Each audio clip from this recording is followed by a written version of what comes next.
ನಮಸ್ತೆ ಗೆಳೆಯರೇ, ಎಲ್ಲರೂ ಹೇಗಿದ್ದೀರಾ? ಚೆನ್ನಾಗಿದ್ದೀರಾ ಅಂತ ಭಾವಿಸ್ತೀನಿ. ಒಬ್ಬ ಸ್ಟಾರ್ ನಟ ಅಂದರೆ ಕೋಟ್ಯಾಂತರ ಅಭಿಮಾನಿಗಳನ್ನ ಹೊಂದಿರುವಂತಹ ಒಬ್ಬ ನಟ. ನಾನು ನನ್ನ ಸಿನಿ ಜರ್ನಿಗೆ ವಿದಾಯ ಹೇಳ್ತೀನಿ, ಇನ್ನು ಮುಂದೆ ನಾನು ದೊಡ್ಡ ಪರದೆ ಮೇಲೆ ಕಾಣಿಸ್ಕೊಳ್ಳಲ್ಲ ಅಂತ ಚಿತ್ರರಂಗಕ್ಕೆ ನಿವೃತ್ತಿಯನ್ನು ಘೋಷಿಸಿದಾಗ ಸಾಮಾನ್ಯವಾಗಿ ಆ ಹೀರೋ ಕೊನೆಯ ಸಿನಿಮಾದ ಮೇಲೆ ಅವರ ಅಭಿಮಾನಿಗಳಿಗೆ ಒಂದು ಭಾವನಾತ್ಮಕವಾದ ಸಂಬಂಧ ಹುಟ್ಕೊಳ್ಳುತ್ತೆ.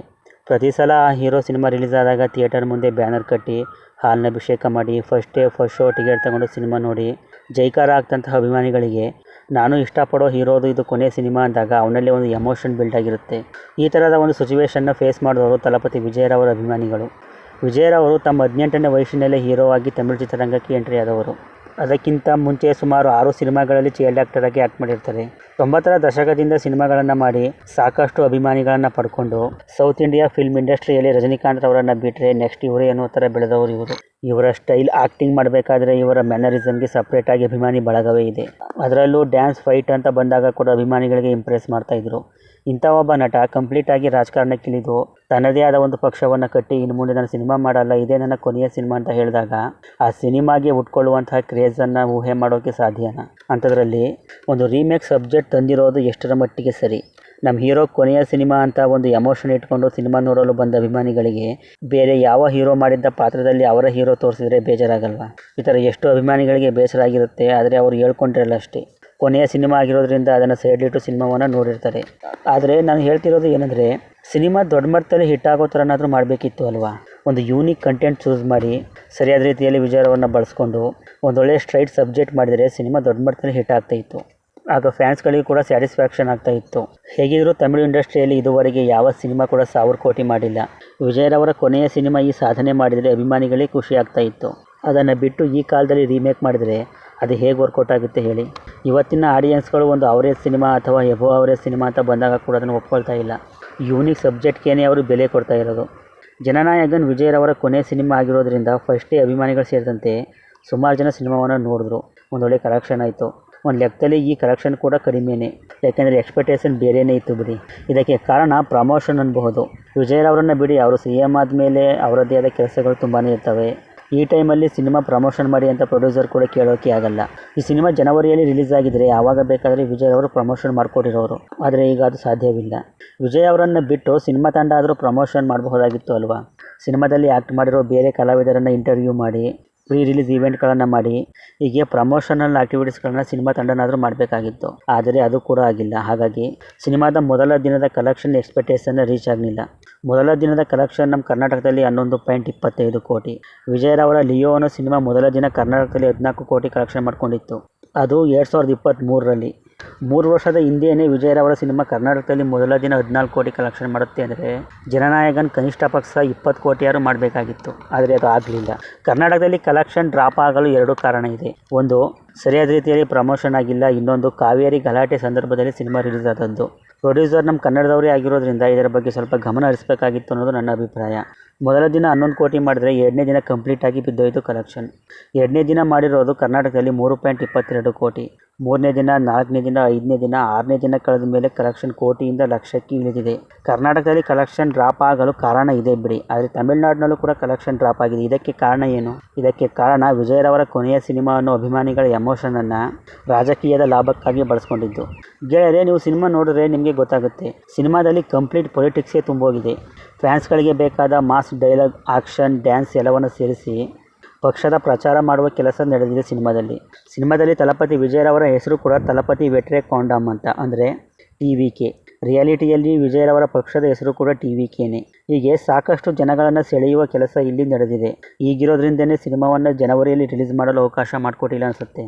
ಆಮೇಲೆ ಒಬ್ಬ ರಾಜಕಾರಣಿಗೆ ವಿಜಯರವರು ಚಡಿಯಲ್ಲಿ ಹೊಡೆಯುವಂತಹ ಒಂದು ಸಂದರ್ಭ ಬರುತ್ತೆ ಸಿನಿಮಾದಲ್ಲಿ.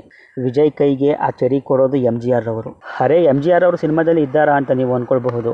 ನೀವು ಸಿನಿಮಾ ನೋಡಿದಾಗ ನಿಮಗೆ ಗೊತ್ತಾಗುತ್ತೆ. ಈ ಒಂದು ಸಂದರ್ಭ ಏನು ಹೇಳುತ್ತೆ ಅಂದರೆ, MGR ಅವರು ಕೂಡ ಸಿನಿಮಾದಲ್ಲಿ ನಾಯಕನಾಗಿಯೇ ಆಮೇಲೆ ರಾಜಕೀಯಕ್ಕೆ ಬಂದು ತಮಿಳುನಾಡು CM ಆದರು. ಅದೇ ರೀತಿ ನಾನು ಕೂಡ ಮುಂದಿನ ದಿನಗಳಲ್ಲಿ ಈಗಿನ ರಾಜಕಾರಣಿಗಳನ್ನ ತೊಡೆದಾಕ್ತೀನಿ ಅನ್ನೋ ಥರ ಇತ್ತು.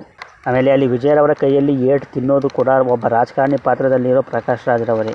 ಆಮೇಲೆ ಸಿನಿಮಾದಲ್ಲಿ ವಿಜಯರವರು ಎಂಟ್ರಿ ಆದಾಗ MGR ಅವರು ಸ್ಕ್ರೀನ್ ಮೇಲೆ ಕಾಣಿಸ್ತಾರೆ. ಈ ಥರ ಸಿನಿಮಾದುದ್ದಕ್ಕೂ ವಿಜಯರವರ ಪೊಲಿಟಿಕ್ಸ್ಗೆ ಸಂಬಂಧಪಡುವಂತೆ ಸಿನಿಮಾದಲ್ಲಿ ತೋರಿಸಲಾಗಿದೆ. ಎಸ್ಪೆಷಲಿ ಸೆಕೆಂಡ್ ಹಾಫ್ನಲ್ಲಿ ಕಂಪ್ಲೀಟಾಗಿ ಪೊಲಿಟಿಕ್ಸ್ ಕಡೆನೇ ಸಿನಿಮಾ ಮುಖ ಮಾಡುತ್ತೆ. ಈ ಸಿನಿಮಾ ಎಲೆಕ್ಷನ್ ಪ್ರಚಾರದ ಒಂದು ಭಾಗವಾಗಿತ್ತು ಅಷ್ಟೇ. ಎಲೆಕ್ಷನ್ ಮುಂಚೆನೇ ಈ ಸಿನಿಮಾ ರಿಲೀಸ್ ಆಗಿದ್ರೆ ಒಂದಷ್ಟು ಎಲ್ಪ್ ಆಗ್ತಿತ್ತೇನೋ. ವಿಜಯರವರ TVK ಅನ್ನೋ ಪಕ್ಷ ಇನ್ನೂ ದೊಡ್ಡ ಪಕ್ಷವಾಗಿ ಹೊರಹೊಮ್ಮುತ್ತಿತ್ತು. ಆದರೆ ಈಗ ಇದು ಬರೀ ಸಿನಿಮಾ ಮಾತ್ರ, ಹಾಗಾಗಿಯೇ ಕಲೆಕ್ಷನ್ ಡ್ರಾಪ್ ಆಗ್ತಾ ಇರೋದು. ಗೆಳೆಯರೆ, ಜನನಾಯಕನ್ ರಿಲೀಸ್ ಆದ ಮೊದಲ ದಿನ ತಮಿಳುನಾಡು, ಕರ್ನಾಟಕ ಸೇರಿದಂತೆ ಓವರ್ಸೀಸ್ನಲ್ಲಿ ಕಲೆಕ್ಷನ್ ಮಾಡಿರೋ ನೆಟ್ ಕಲೆಕ್ಷನ್ ಬಂದು 42.70 ಕೋಟಿ. ಮೊದಲ ದಿನ ಥಿಯೇಟರ್ಗಳು 41% ಆಕ್ಯುಪೆನ್ಸಿಯಲ್ಲಿ ರನ್ ಆಗಿದೆ. ಆಮೇಲೆ ಎರಡನೇ ದಿನ 21.15 ಕೋಟಿ, ಮೂರನೇ ದಿನ 28.90 ಕೋಟಿ, ನಾಲ್ಕನೇ ದಿನ 32 ಕೋಟಿ, ಐದನೇ ದಿನ 10.65 ಕೋಟಿ. ಆದರೆ ಆರನೇ ದಿನದ ಕಲೆಕ್ಷನ್ ಬಂದು ಬರೀ 8 ಕೋಟಿ. ಅದು 19% ಆಕ್ಯುಪೆನ್ಸಿಯಲ್ಲಿ ಥಿಯೇಟರ್ ರನ್ ಆಗಿದೆ. ಇದು ಬಹಳ ಕಡಿಮೆ ಅಲ್ವಾ, ಎಸ್ಪೆಷಲಿ ಈ ಸಿನಿಮಾಗೆ. ಓವರಾಲ್ 6 ದಿನದ ನೆಟ್ ಕಲೆಕ್ಷನ್ ಬಂದು 143.40 ಕೋಟಿ. ನಾನು ಹೇಳ್ತಿರೋದು net collection. India gross collection ಬಂದು 167 ಕೋಟಿ. ವರ್ಲ್ಡ್ ವೈಡ್ ಗ್ರಾಸ್ ಕಲೆಕ್ಷನ್ ಬಂದು 246 ಕೋಟಿ 6 ದಿನಕ್ಕೆ. ಟೋಟಲ್ ಆಗಿ 70,512 ಶೋಗಳು ರನ್ ಆಗಿವೆ.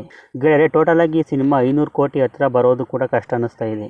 ಯಾಕೆಂದರೆ day by day collection drop ಆಗ್ತಾ ಬರ್ತಾ ಇದೆ. 6ನೇ ದಿನ 8 ಕೋಟಿ ಮಾಡಿದೆ ಅಂತಂದರೆ ಒಂದು 3 ರಿಂದ 4 ವಾರ ಸಿನಿಮಾ ಥಿಯೇಟರ್ನಲ್ಲಿ ಇರಬಹುದು ಅಷ್ಟೇ. ಅಲ್ಲಿ ತನಕ 350 ಕೋಟಿ ಕಲೆಕ್ಷನ್ ಮಾಡಿಕೊಂಡ್ರೆ ಅದೇ ಹೆಚ್ಚು. ಆಮೇಲೆ ಇನ್ನು OTTಯಲ್ಲಿ ಒಂದಿಷ್ಟು ಅಮೌಂಟ್ ಬರ್ಬೋದು. ಎಲ್ಲ ಸೇರಿದ್ರೆ 400 ಕೋಟಿ ಆಗುತ್ತೋ ಇಲ್ವೋ ಅನ್ನೋ ಅನುಮಾನ ಇದೆ. ಆಮೇಲೆ ಇನ್ನೂ ದುರಂತ ಏನಂದರೆ ಸಿನಿಮಾದ ಬಜೆಟ್ ಬಂದು 400 ಕೋಟಿ. 400 ಕೋಟಿ ಈ ಸಿನಿಮಾ ಮಾಡಲಿಲ್ಲ ಅಂದರೆ KVN ಸಂಸ್ಥೆ ಮುಳುಗೋಗುತ್ತೆ. ಈಗಾಗಲೇ KDಯಿಂದ ಕೋಟ್ಯಾಂತರ ರೂಪಾಯಿಯನ್ನು ಈ ಸಂಸ್ಥೆ ಕಳ್ಕೊಂಡಿದೆ. ಅದ್ರ ಜೊತೆಗೆ ಈ ಸಿನಿಮಾ ಕೂಡ ಹೊಡ್ತಾ ಕೊಟ್ಟರೆ ಏನು ಮಾಡೋದು. KVN ಅಂತಹ ದುರದೃಷ್ಟ ಸಿನಿಮಾ ಸಂಸ್ಥೆ ಇನ್ನೊಂದಿಲ್ಲ ಬಿಡಿ. ಇವರು ಕೈ ಹಾಕ್ತಿರೋ ಎಲ್ಲ ಪ್ರಾಜೆಕ್ಟ್ ಕೂಡ ಒಂದಲ್ಲ ಒಂದು ಸಂಕಷ್ಟದಲ್ಲಿ ಸಿಕ್ಕಾಕೊಳ್ತಾ ಇದೆ. ನೆಕ್ಸ್ಟ್ ಮಂತ್ ಈ ಸಂಸ್ಥೆಯ ಬಿಗ್ ಪ್ರಾಜೆಕ್ಟ್ ರಿಲೀಸ್ ಆಗ್ತಾ ಇದೆ. ಅದರಿಂದಾದರೂ 1000 ಕೋಟಿ ಲಾಭ ಬರಲಿ ಅಂತ ಬಯಸ್ತೀನಿ. ಇನ್ನು ಜನನಾಯಕನ್ ವಿಚಾರಕ್ಕೆ ಬಂದರೆ ಇದೊಂದು ರಾಜಕೀಯದ ಪ್ರಚಾರದ ಭಾಗವಾಗಿತ್ತು ಅಷ್ಟೇ. ಆ ಕಾರಣಕ್ಕಾಗಿಯೇ ಥಿಯೇಟರ್ನಲ್ಲಿ ದೊಡ್ಡ ಮಟ್ಟದ ಕಲೆಕ್ಷನ್ ಬರ್ತಾ ಇಲ್ಲ. ನಾನು ಆಗಲೇ ಹೇಳಿದಾಗೆ ಒಂದೊಳ್ಳೆ ಸಿನಿಮಾ ಮಾಡೋ ಮೈಂಡ್ ಸೆಟ್ ಇಟ್ಕೊಂಡು ಸಿನಿಮಾ ಮಾಡಿದರೆ ವಿಜಯರವರ ಕೊನೆಯ ಸಿನಿಮಾ ದೊಡ್ಡ ಬ್ಲಾಕ್ ಬಸ್ಟರ್ ಆಗ್ತಾ ಇತ್ತು. ಫ್ಯಾನ್ಸ್ಗಳಿಗೂ ಕೂಡ ಸ್ಯಾಟಿಸ್ಫ್ಯಾಕ್ಷನ್ ಸಿಗ್ತಾ ಇತ್ತು. ಆದರೆ ಅದಕ್ಕೆ ಅವಕಾಶ ಮಾಡಿಕೊಡ್ಲಿಲ್ಲ.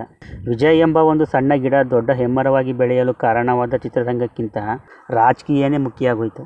ನಾವು ಇಲ್ಲಿ ಡೈರೆಕ್ಟರ್ನ ದೂಷಿಸೋಕೆ ಆಗಲ್ಲ. ಯಾಕೆಂದರೆ ವಿಜಯರವರ ಕೊನೆಯ ಸಿನಿಮಾ ಆಗಿರೋದ್ರಿಂದ ಫ್ಯಾನ್ಸ್ಗಳಿಗೆ ಏನು ಬೇಕೋ ಹಾಗೆ ಅವರ ಮುಂದಿನ ಪೊಲಿಟಿಕ್ಸ್ಗೆ ಏನು ಬೇಕೋ ಅದನ್ನು ಸರಿಯಾದ ರೀತಿಯಲ್ಲಿ ಮಾಡಿಕೊಟ್ಟಿದ್ದಾರೆ. ಗೆಳೆಯರೇ, ತಲಪತಿ ವಿಜಯರವರು ತಮಿಳುನಾಡು CM ಆದಮೇಲೆ ಅವರು ಮಾಡ್ತಾ ಇರೋ ಆಡಳಿತದ ಮೇಲೆ ನನಗೆ ಬಹಳ ಅಭಿಮಾನವಿದೆ. ಒಬ್ಬ CM ಆಗಿ ಅವರು ಮಾಡ್ತಾ ಇರೋ ಆಡಳಿತದ ಬಗ್ಗೆ ಯಾರು ಮಾತಾಡೋಕ್ಕೆ ಸಾಧ್ಯನೇ ಇಲ್ಲ ಬಿಡಿ.